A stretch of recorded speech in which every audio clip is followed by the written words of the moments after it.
Bonjour, bienvenue à cette troisième partie et cette quatrième partie. Donc, on va faire les trois parties, les deux dernières parties dans la même vidéo, sur la mission logistique et la méthode de réingénierie, la méthodologie de réingénierie des réseaux. Donc, on va s'intéresser aux incitants pour ce qui est de la mission logistique, aux habiletés et aux moyens. Et le meilleur schéma pour résumer la mission logistique est le suivant, vous le retrouvez dans vos notes de cours. Donc, les incidents valorisés par les clients. Il faut pouvoir se démarquer de nos concurrents grâce à un avantage concurrentiel qui peut s'exprimer par l'un ou l'autre ou plusieurs incidents suivants. Donc, le produit. Par exemple, Apple se démarque de ses concurrents par ses produits innovateurs. La qualité, on peut penser à Toyota.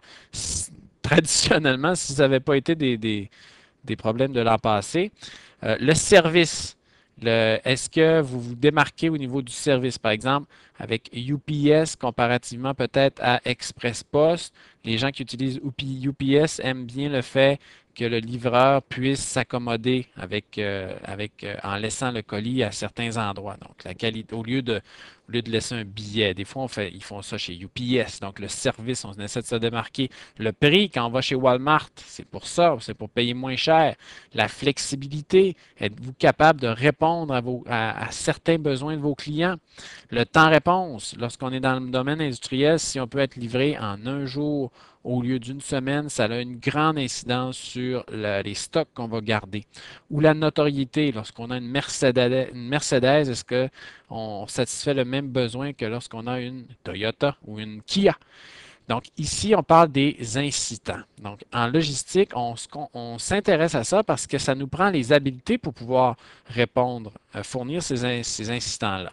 Donc, les habiletés sont ici résumées en trois catégories. Donc, l'excellence opérationnelle, l'intimité avec le client et le leadership produit. On peut penser intimité avec le client que Apple est vraiment et le leadership produit est vraiment un leader dans ces deux domaines. Ils savent prévoir et comprendre les besoins de leurs clients. Souvent, c'est en art, donc la musique et le graphisme et le leadership produit. Donc, c'est eux qui tirent la concurrence vers l'innovation. L'excellence opérationnelle, donc, c'est maîtriser les procédés de fabrication pour pouvoir fournir notamment de la qualité ou contrôler les coûts. Walmart est excellent de façon opérationnelle en logistique parce qu'ils ont inventé plusieurs processus, plusieurs méthodes, pardon, pour garantir les prix les plus bas. On va s'intéresser notamment dans ce cours-ci au cross-dock. Euh, Ensuite, est-ce qu'on a les moyens de ces habiletés? Est-ce qu'on a le bon réseau? Est-ce qu'on a la bonne technologie de production-distribution, la bonne technologie d'information? Pour en venir à Walmart, j'attire votre attention. Premier chaîne de détaillants à posséder, c'est satellites, donc pour mieux communiquer l'information. Des réseaux d'alliance. Est-ce que lorsqu'on délègue une activité, on fait affaire avec le meilleur? Lorsqu'on externalise une activité, est-ce qu'on fait faire avec le meilleur? Et est-ce qu'on appuie sur notre stratégie sur les ressources humaines et l'organisation?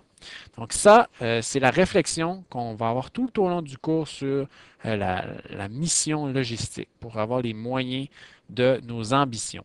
On va particulièrement s'intéresser au niveau méthodologique, au déploiement logistique, donc le choix des moyens de transport, le choix des sites, l'optimisation des réseaux. On va avoir une séance aussi sur l'alliance et on va s'intéresser beaucoup aux technologies de l'information, euh, euh, euh, notamment dans le domaine alimentaire. Pour ce qui est maintenant de la méthodologie suivie dans le cours, bien, ce schéma, vous devez l'avoir parfaitement en tête tout au long de la session. C'est garanti que c'est à l'examen final. Construisez et expliquez le schéma de la méthodologie de réingénierie des systèmes logistiques. D'accord? Ça, c'est fondamental pour comprendre le cours. Donc, il y a trois niveaux, niveau physique, logique, conceptuel. Le niveau physique, c'est la réalité, c'est le réseau de tous les jours qui fonctionne. Il y a aussi deux plans. Le plan vert, c'est le plan de la structure. Le plan en turquoise, c'est le plan des processus. Donc, lorsqu'on veut comprendre un réseau, on s'élève premièrement au niveau logique.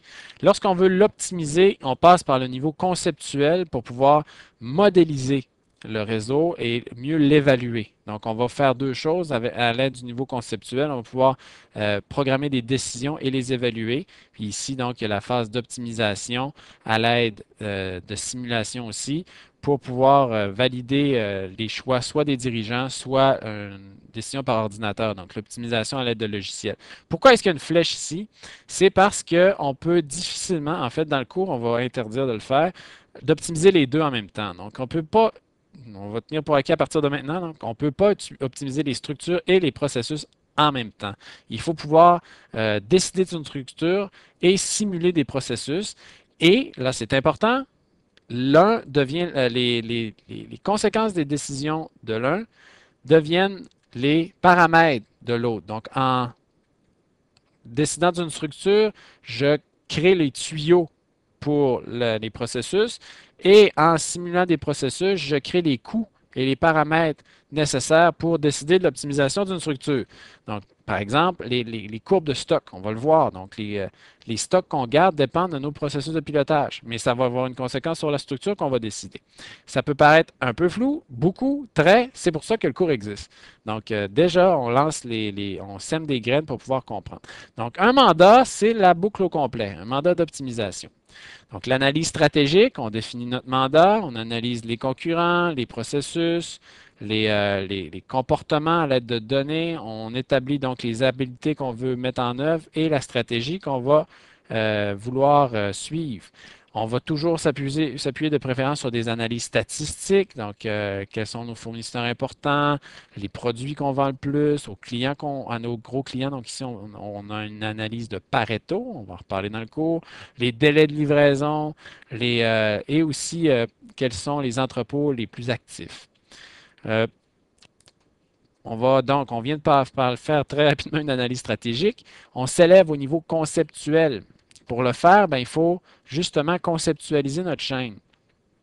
Voir ici, ça, c'est une nomenclature de produit, un Bill of Materials. On voit comment le produit 8-9 est le fruit d'un assemblage des autres produits qui notamment proviennent des matières premières ici. Au niveau conceptuel, donc là, je suis dans le haut de je suis ici, là, dans le haut de mon schéma. Eh bien, le réseau est un concept.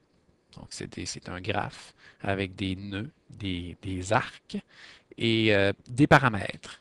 Ces paramètres et ces variables forment un problème mathématique qui peut soit être utilisé pour valider une réponse, donc je remplace les variables par certaines valeurs, ou donner à un logiciel d'optimisation comme Lindo, Ciplex, il y en a un aussi dans Excel.